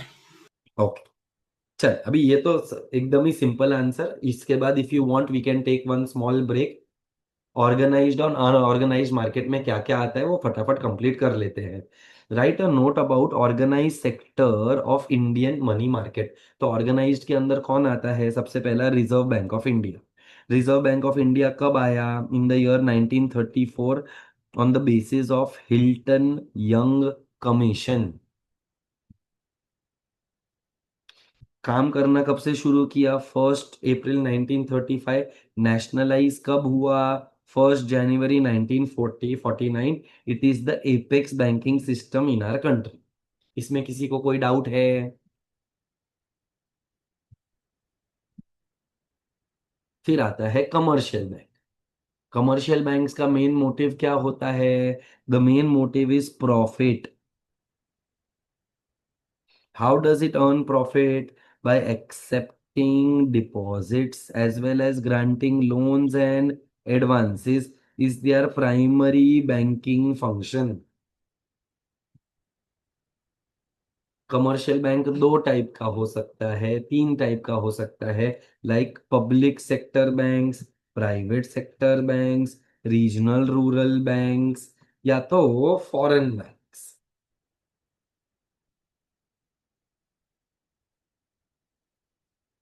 बराबर है। नेक्स्ट आते हैं cooperative banks. Cooperative banks should be registered under cooperative societies act 1904। इनका मेन काम क्या है? To cooperate, to help, welfare, लोगों का मदद करने का इनका काम है। तीन टाइप का बैंक होता है, एक प्राइमरी लेवल, एक डिस्ट्रिक्ट लेवल और एक state level. So primary cooperative credit society, district central cooperative banks and state cooperative banks. Are we clear with that? Chat box में रिप्लाई तो दे ही सकते हो। Yes sir, clear. यस एकदम सर। सिंपल है, ये सब रीड वाला कैटेगरी है। फिर आता है developmental financial institutions. Have you heard about banks which are meant for development? जैसे कि एग्रीकल्चरल बैंक का डेवलपमेंट करने का काम किसका है? नाबार्ड। नाबार्ड। सेक्रेटरी दे। सो सबसे पहला जो बैंक आया था वो था IFCI, industrial financial corporation bank of India. फिर और बैंक्स आए, जैसे कि आईसीआईसीआई,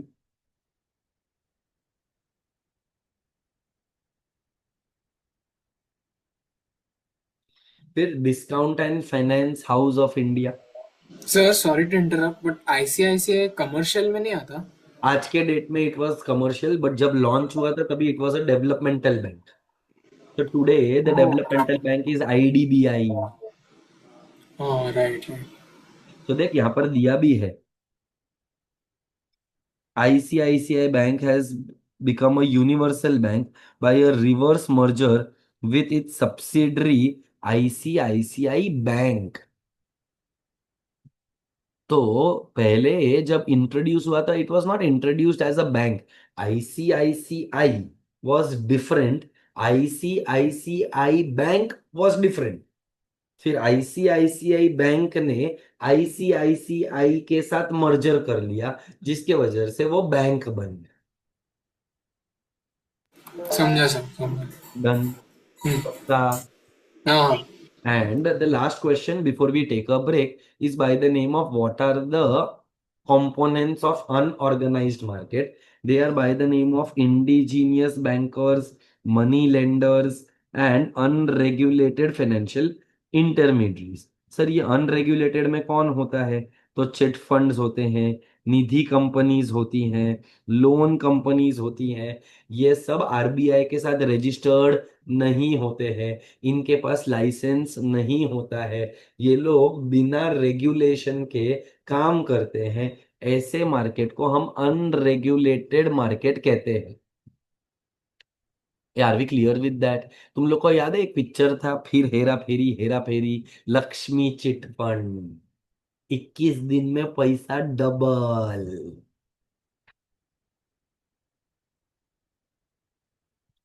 हाँ sir. Done.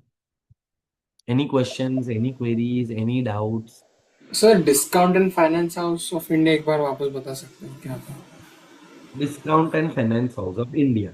So, beta, it was introduced in the year 1983 on the recommendation of Waghul Committee.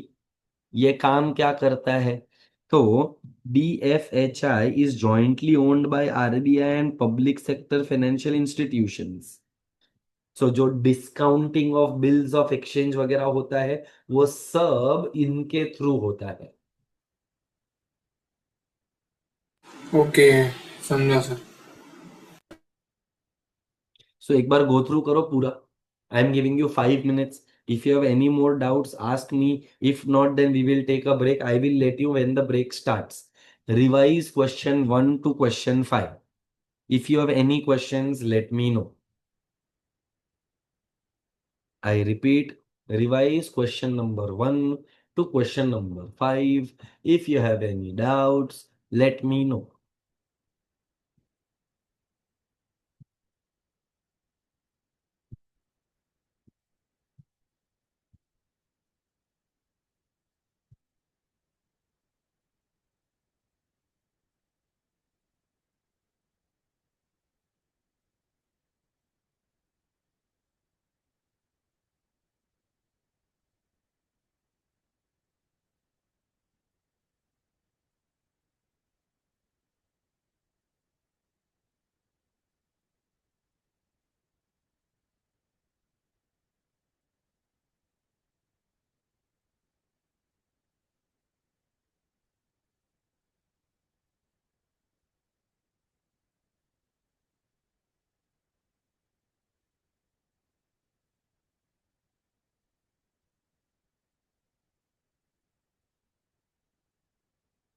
But a derivative is a product जहां पर जो भी कमोडिटी आप खरीद रहे हो वो एक्चुअली एक पीस ऑफ पेपर है.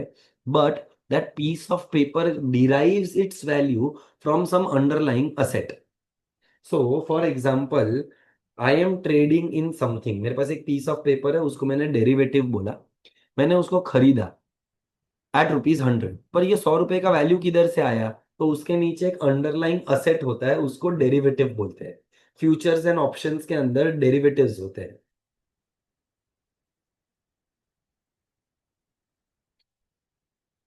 सर डैश ऑटोमस वर्ड का मीनिंग क्या होता कौन सा?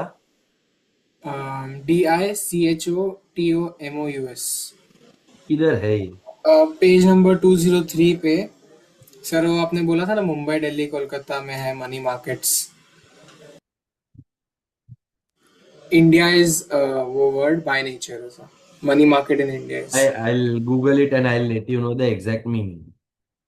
सर मैंने किया था बट मुझे समझा नहीं। शायद मुझे समझ में आ जाए.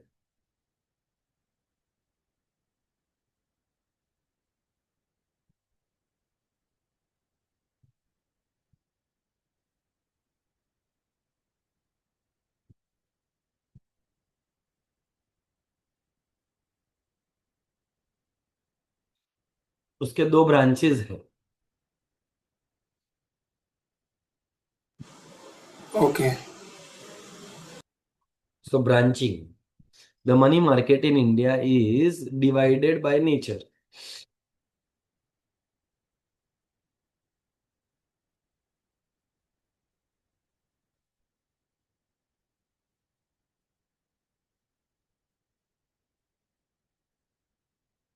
So what are the two parts? Organize.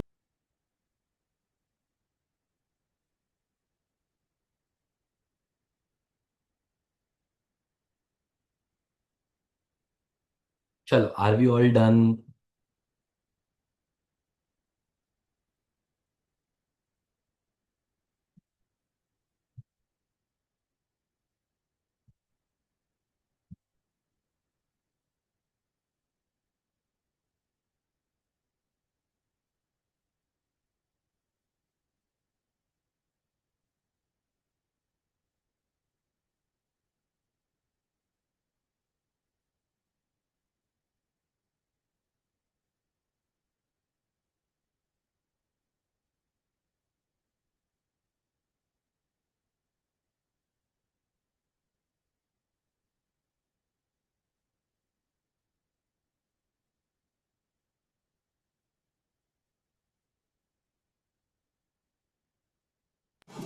Sir आप स्टैट्यूटरी लिक्विडिटी रेशियो क्या था एक बार वापस बता सकते हैं? Statutory liquidity ratio is maintained by the commercial bank with itself in the form of liquid assets.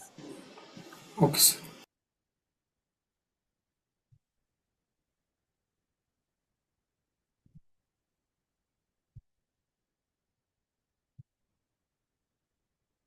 मैं कुछ नोट्स आज शेयर करूंगा, प्लीज एंश्योर आप वो नोट्स लिख रहे हो।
सर और एक डाउट पूछना था।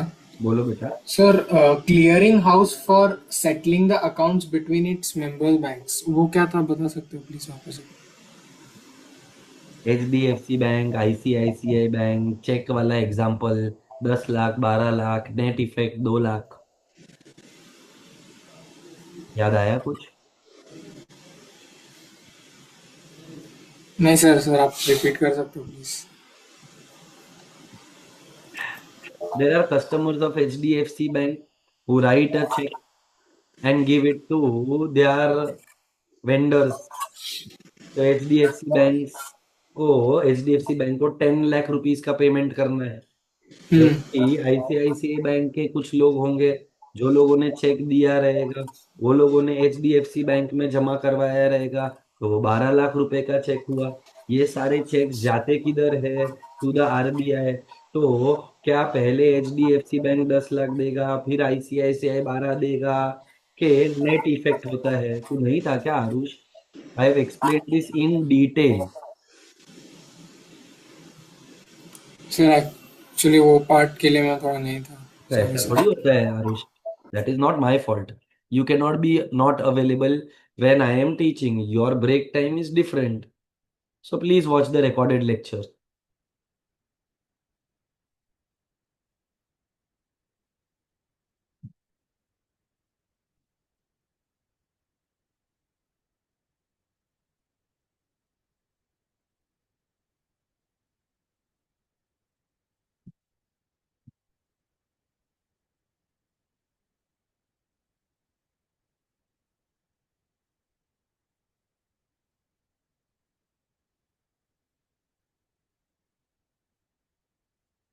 That's okay Aarush.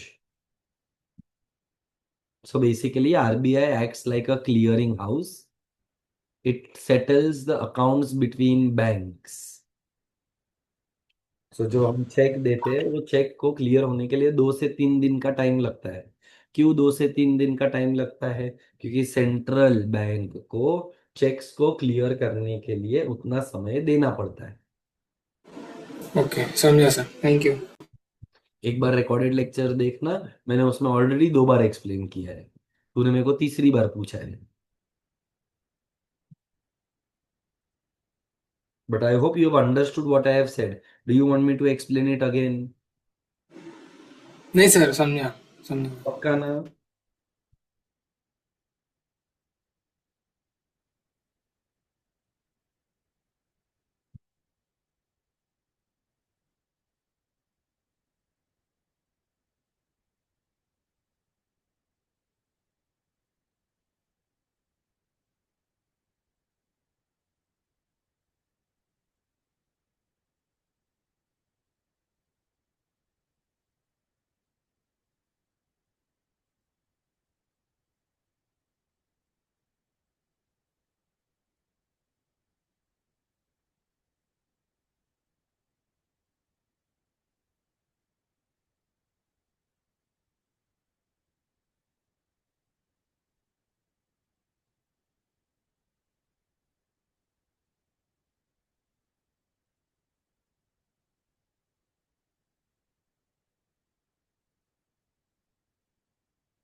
चलो last 5 minutes everyone.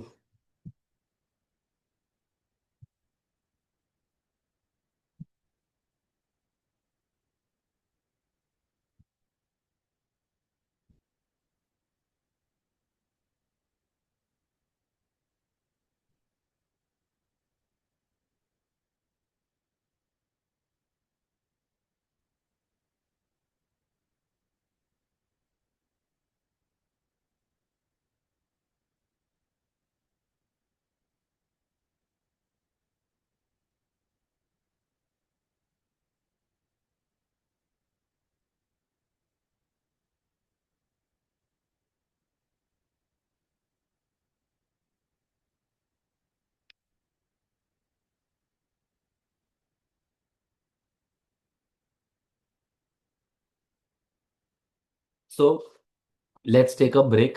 It's approximately 8:55 right now. I'll meet you all in 15 to 20 minutes max. 20 minutes रखते हैं so that सबका मन भर जाए. Let's meet again at 9:15. चलेगा? आरुष, अगर नहीं समझ में आया रहेगा तेरे को क्लियरिंग हाउस, तो at the end of the lecture वापस पूछ लेना. अरे धर्मवीर पांडे जी, आप है क्लास के अंदर? रणवीर, धर्मवीर, आज बहुत शांत बैठे हो भाई लोग तुम लोग. सर वो कॉन्सेप्ट समझ गया, बस आपने बोला था कि हर चेक आरबीआई के पास जाता है, मतलब सैंक्शन होने के लिए, वो दैट वाज यस. राइट? तो आप, you deposit the cheque in the bank, bank gives it to the RBI, RBI acts like the clearing house. Okay okay okay. हाँ, सब तो क्लियर हो गया सर. Thank you sir. हाँ यार वियान, even I wanted to come, but unfortunate, मतलब I was on the verge of coming.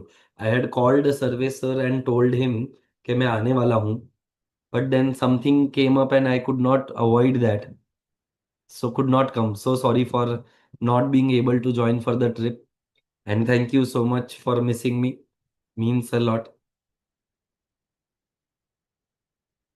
Sure. So let's take a break. We meet at 9:15.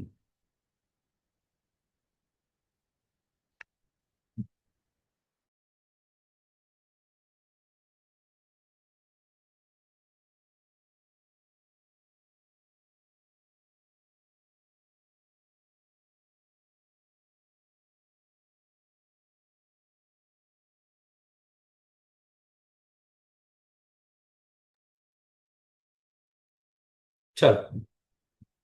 Shall we start? Is everyone back? Kindly let me know in the chat box.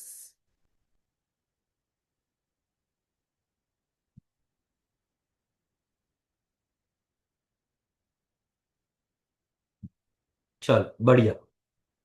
सो बेटा, अब इस chapter में जो भी बचा है वो सब मेजरली तो थियोरेटिकल है. Nothing of great difficulty. जो भी डिफिकल्ट वाला पार्ट था वो मैंने ऑलरेडी फर्स्ट हाफ में आप लोगों से करवा लिया. So going to the next part, explain the role of money market. तो मनी मार्केट शॉर्ट टर्म के लिए है, तो रोल क्या है? रोल ये है कि शॉर्ट टर्म रिक्वायरमेंट जो है वो मनी मार्केट पूरा करेगा. Helps in liquidity management. Country के अंदर अगर पैसों का कमी है तो वो पैसे का कमी कहाँ से पूरा होगा? It will be via the money market. So money market के अंदर क्या होएगा? It will work efficiently. It will give stability and development to the country. फिर कहना है से it is an equilibrating mechanism.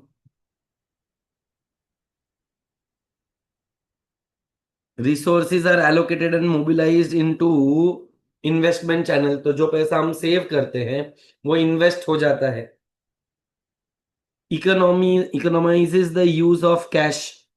Money market deals with close substitute of money and not with actual money. जिससे क्या हो गया? Cash का use कम हो जाएगा. मनी मार्केट के अंदर there is a concept called as portfolio management.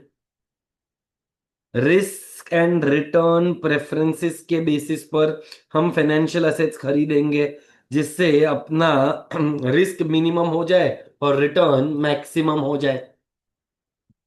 अगर गवर्नमेंट को भी शॉर्ट टर्म के लिए पैसा चाहिए तो गवर्नमेंट ट्रेजरी बिल्स इशू करता है. Then it helps in implementation of monetary policy. Monetary policy is implemented by the central bank. So एक कंट्री के अंदर if there is a well developed money market, then the monetary policy will be properly implemented. तो इससे क्या हो जाएगा, एक appropriate interest का पॉलिसी क्रिएट हो जाएगा. And finally to contribute to the different sectors of the economy, trade, commerce, industry, ये सब में मनी मार्केट हेल्प करता है.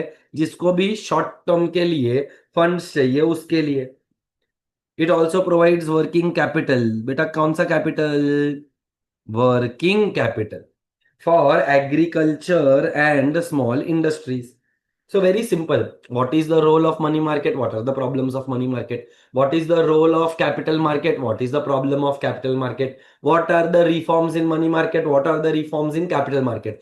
So to be very honest, all these answers are very very theoretical. चलो सब लोगों को क्लियर है?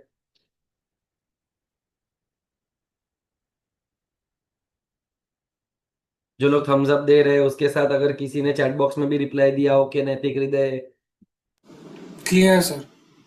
Okay no problem. चल, now what are the problems? तो बेटा प्रॉब्लम क्या है? मनी मार्केट सिंगल है कि ड्यूअल है? दो था ना, एक ऑर्गेनाइज्ड और एक अनऑर्गेनाइज्ड. तो सबसे बड़ा प्रॉब्लम किधर आता है? अनऑर्गेनाइज्ड मार्केट में आता है.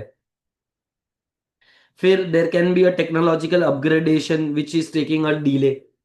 Where there is delay in technological upgradation, then there can be shortage of funds. There can be seasonal fluctuations. Now, what are seasonal fluctuations? जैसे कि demand for funds varies as per season. पैसों का demand season के हिसाब से change होएगा. जैसे कि पीक सीजन कंसीडर किया जाता है अक्टूबर से लेकर जून तक फार्मर्स के लिए. Finance is required on a large and various purpose for agricultural produce. तो अक्टूबर से जून में पैसे का बहुत रिक्वायरमेंट होता है, पर जून से लेकर अक्टूबर तक के लिए there is again a slack. So can I से जो मनी मार्केट है वो सीजनल है नेचर में. उसमें शॉर्टेज ऑफ फंड्स हो सकते हैं. उसमें प्रॉब्लम ये भी हो सकता है कि टेक्नोलॉजी अपग्रेड नहीं हुआ है. प्लस मनी मार्केट सिर्फ ऑर्गेनाइज नहीं है, अनऑर्गेनाइज भी है. Very very important. Can somebody explain me the meaning of financial inclusion? What do you mean by the word financial inclusion?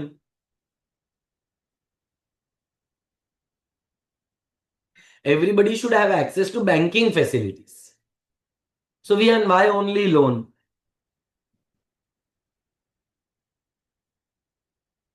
सब फैसिलिटीज होना चाहिए ना. तो क्या अपने कंट्री के अंदर आज के डेट में सबके पास बैंकिंग फैसिलिटीज अवेलेबल है? High income group, low income group, urban area, rural area, higher caste, lower caste, हर किसी के पास तो अवेलेबल नहीं है. So, can I say that we should be able to provide banking facilities to everyone, but they are unfortunately inadequate and inaccessible to vulnerable group like weaker sections and lower income groups. This indicates there is lack of financial inclusion. ये बराबर है. उसके बाद lack of uniformity in the rate of interest. अब देख बेटा, अलग अलग पार्टिसिपेंट्स है, commercial banks, cooperative banks, NBFCs, investment companies. अभी सब लोगों का रेट ऑफ इंटरेस्ट सेम ही हो ये जरूरी नहीं है. So money market compromises of different categories of borrowers and the different entities charge different rate of interest. Simple example दूं तो बेटा, एक commercial bank higher rate of interest charge करता है, बट एक cooperative bank will charge a lower rate of interest.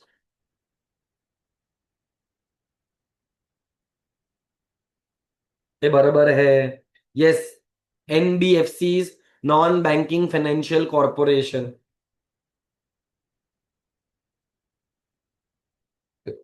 चल उसके बाद explain the reforms, not very important, you can mark it as read once.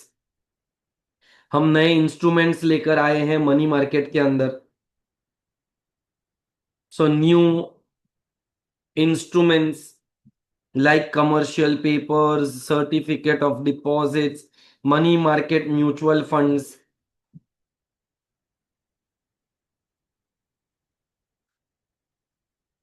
Repo and reverse repo rates, interest rates.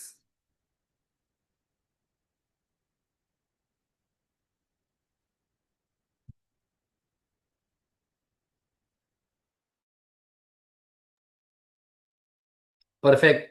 उसके बाद payment infrastructure. बेटा यहाँ पर infrastructure का spelling गलत है, please rectify the spelling for infrastructure. आप लोगों ने एनईएफटी, आरटीजीएस सुना रहेगा। और सबसे इंपॉर्टेंट आज के डेट में we are doing electronic dealing. Technological upgradation आ गया है। आज के डेट में यूपीआई पेमेंट्स आ गया है, एक कोड स्कैन करो पेमेंट पहुंच जाता है। आईएमपीएस करके कुछ सुना है? Instant money processing system. Yes Then sir. there is NEFT, then there is RTGS. Yes sir, सुना है। एंड ये सब तुम लोगों ने शायद ओसी में भी किया रहेगा, जहां तक मेरे को पता है। Immediate mobile payment service, thank you यार। मेरा तो पूरा I think I lost the full form of IMPS. Thank you Vian, my bad. I think मैंने इंस्टेंट बोला, इमीडिएट। चलो उसके बाद आता है कैपिटल मार्केट। सो बेटा ये तुम लोग, मैं जो अंडरलाइन कर रहा है वो तुम कर रहे हो ना अंडरलाइन, हेड पॉइंट को जाने दो। बट उसके अलावा जो भी मैं अंदर का पॉइंट्स मार्क कर रहा है, I hope you all are marking it. चलो, it is for long term, it can be both that as well as equity can be raised within और आउटसाइड द कंट्री।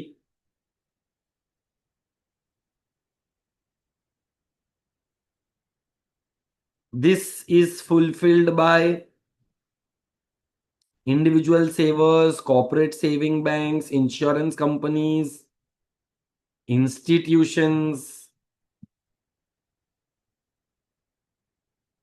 अब structure में क्या आएगा, तो सबसे पहले developmental financial institutions like IFCI, IDBI, EXIM, NABARD. EXIM सुना है? Export import bank of India. फिर बेटा सिक्योरिटीज मार्केट, ये इसको इसके बारे में तो तुमको मेरे से ज्यादा नॉलेज है आज के डेट में। एक प्राइमरी मार्केट होता है, एक सेकेंडरी मार्केट होता है।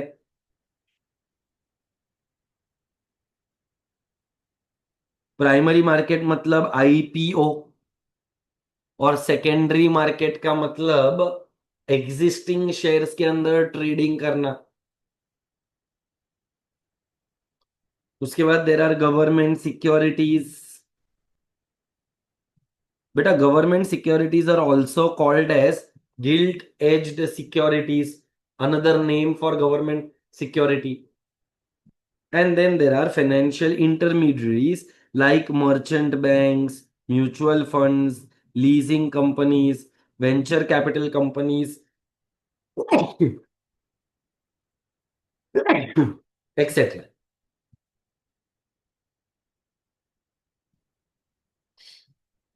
बेटा जनरली प्राइमरी मार्केट में जो होता है ना, it is raise of capital via sale of shares and debentures. Yes, it can be in debentures also. So primary market is basically a new issue, चाहे share का हो चाहे डिबेंचर का हो। सर बट जब शेयर बेचते हैं उससे पहले लाइक वो भी होता है offer for sale, so promoter sale तो। बट ये जो नया शेयर है, न्यू इशू जो आईपीओ आता है, वो प्राइमरी मार्केट होता है। जो प्रमोटर है, अभी ऑलरेडी एक एग्जिस्टिंग कंपनी है, मेरे पास एग्जिस्टिंग कंपनी में 30% शेयर्स है, मेरे को मेरे 30% शेयर से कम करना रहेगा, 20% करना है, 10% सेल करना है, तो मैं वो ओपन मार्केट में सेल कर सकता है। जो ऑलरेडी इशूड शेयर्स है उसमें अगर डील कर रहे हैं तो हम उसको सेकेंडरी मार्केट बोलते हैं, which is dealt in NSC and BSc, national stock exchange, Bombay stock exchange के अंदर जब ट्रेडिंग होता है तो trading is a part of secondary market. और जब हम लोग आईपीओ भरते हैं उसके पहले जो रोड शोज होते हैं, जो भी शेयर इशू होने के पहले होता है या शेयर इशू होने के वक्त होता है, वो प्राइमरी मार्केट।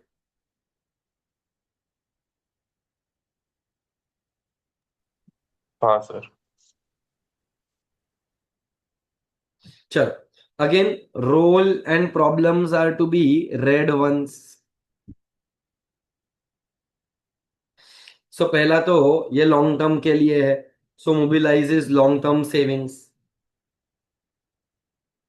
देन इसके अंदर एफिशिएंसी ज्यादा है, आपके ट्रांजैक्शन कॉस्ट कम है, simplifying the transaction procedure as well as lowering settlement timings in purchase and sale of stocks. उसके बाद क्या होता है, टू प्रोवाइड इक्विटी कैपिटल, मतलब स्टॉक मार्केट के थ्रू, कैन ऐसे कैपिटल मार्केट्स के वजह से there can be an integration financial sector के बीच में, इक्विटी मार्केट के बीच में, debt instruments, government and private sector, domestic external funds etcetera. Now what is real sector? Real sector means the business sector in which the economy where there is actual production of goods and services. Financial sector supports the real sector. So can I say कि अपने country में मुकेश अंबानी का एक company है रिलायंस। रिलायंस का जो shares है वो फाइनेंशियल सेक्टर में आता है, उसमें जो पैसा आया वो पैसे से हम गुड्स एंड सर्विसेज प्रोड्यूस करते हैं। सो जहां पर भी गुड्स एंड सर्विसेज प्रोड्यूस होते हैं उसे हम कहते हैं as real sector. See, real का मतलब it is in the form of goods and services. And then there is quick valuation. So capital market के अंदर क्या होता है, आपके जो भी इंस्ट्रूमेंट्स है उसका वैल्यूएशन एकदम इंस्टेंट है। So capital market helps to determine fair and a quick value of equity and bonds both. So what is the role of capital market? पहला तो लॉन्ग टर्म के लिए पैसा देगा, आपका एफिशिएंसी बढ़ा सकता है, कॉस्ट कम कर सकता है, प्रोवाइड्स इक्विटी कैपिटल, मतलब अगर किसी को इक्विटी ओनरशिप देकर पैसा चाहिए तो भी मिल सकता है। It integrates all the markets, चाहे इक्विटी मार्केट हो, डेट मार्केट हो, government sector, private sector, external funds, capital market, ये सब का इंटीग्रेशन है। सो रियल और financial sector very important, it integrates the real and the financial sector. Real sector वो sector जहां पर गुड्स एंड सर्विसेज प्रोड्यूस होते हैं, फाइनेंशियल सेक्टर रियल सेक्टर को सिर्फ और सिर्फ सपोर्ट करता है। Now what are the problems?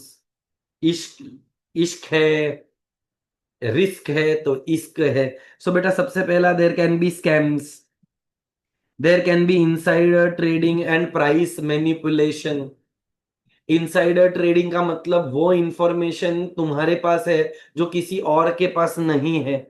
आप उस कंपनी के पार्ट हो या आपका कोई फ्रेंड, कलीग, फैमिली मेंबर ने आपके साथ ऐसा कुछ इंफॉर्मेशन शेयर किया है जो अभी तक पब्लिक डोमेन में अवेलेबल नहीं है, जिसकी वजह से आपने झोल किया। So there can be scams, there can be insider trading, price को मैनिपुलेट करते हैं। Then there are inadequate debt instruments. देख बेटा, इक्विटी में बहुत सारा इंस्ट्रूमेंट्स है पर डेट के इंस्ट्रूमेंट्स कम है। फिर there is decline in volume of trade, very important.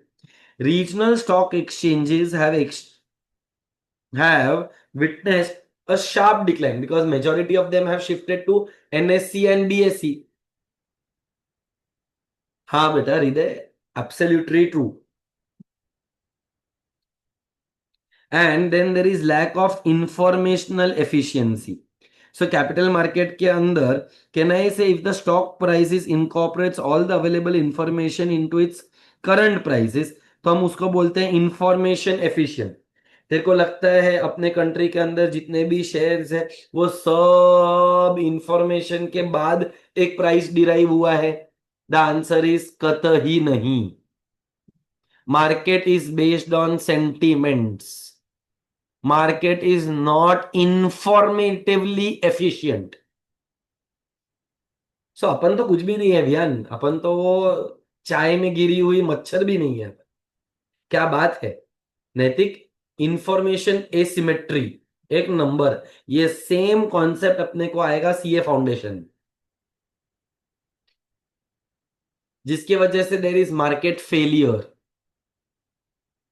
सो बेटा, Indian stock markets lacks informational efficiency compare to advance countries. अपना स्टॉक मार्केट तो टिप पर चलता है, इंफॉर्मेशन पर थोड़ी चलता है. मेरे दोस्त ने मेरे को बोला ये खरीदने का, भाई ने बोला खरीदने का तो खरीदने का. And the last answer, what are the reforms. तो बेटा सबसे बड़ा रिफॉर्म जो आया था हमारे कंट्री के अंदर वो था SEBI, securities exchange board of India.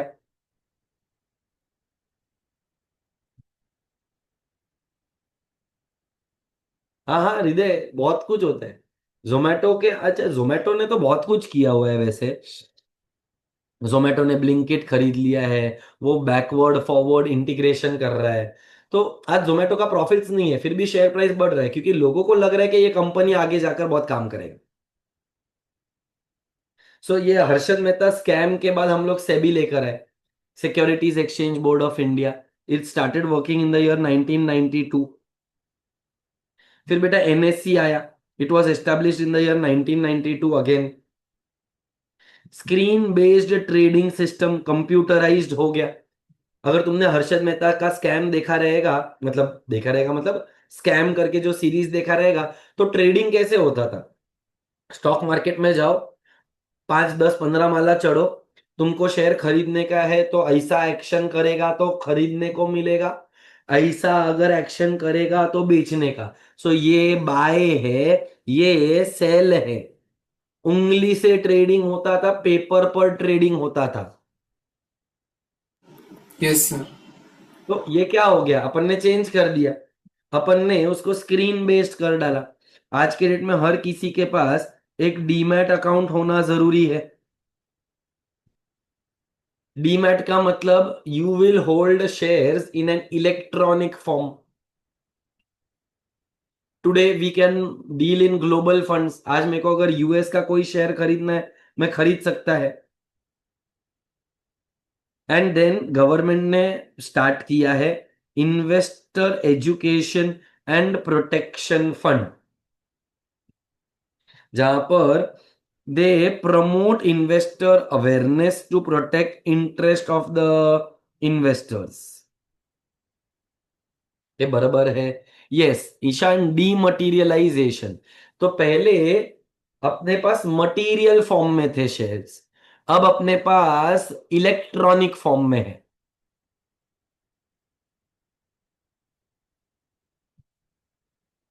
And beta, this is the overview of the entire chapter. Indian financial system is divided into 4 parts: financial institution, financial market, financial instruments and financial service.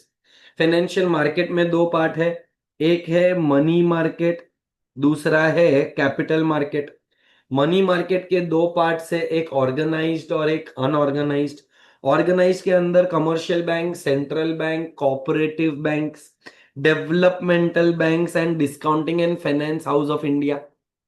Unorganised के अंदर 3 है, indigenous bankers, money lenders and unregulated non banking financial intermediaries. फिर आता है capital market. बेटा capital market में सबसे पहले आता है government securities, industrial securities market, developmental financial securities and financial intermediaries. अब इंडस्ट्रियल में new issue and old issue, new issue मतलब प्राइमरी मार्केट, ओल्ड इशू मतलब secondary market. Developmental financial authorities कौन है? तो IFCI, ICICI, IDBI, SFC, double IBI, UTI, ऐसे बहुत सारे डेवलपमेंटल बैंक्स हैं। इंडिजीनियस मतलब, यस, इंडिजीनियस बैंकर्स मतलब खुद का छोटा मोटा बैंकिंग का धंधा लेकर बैठे बिना कोई लाइसेंस के।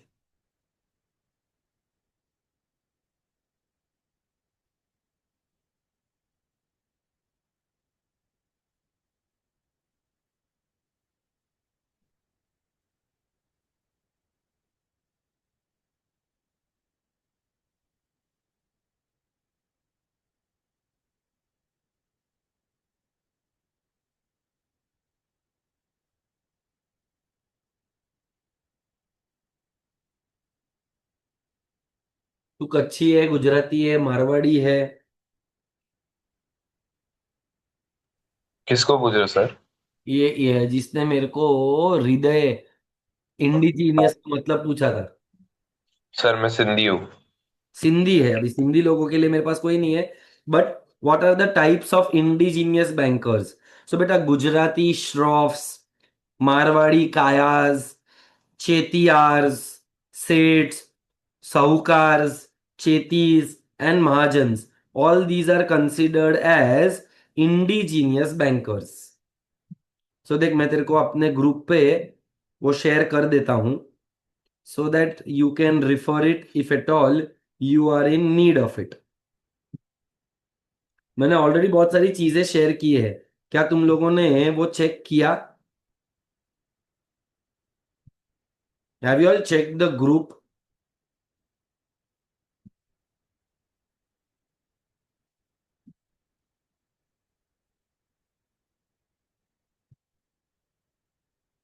सेंट।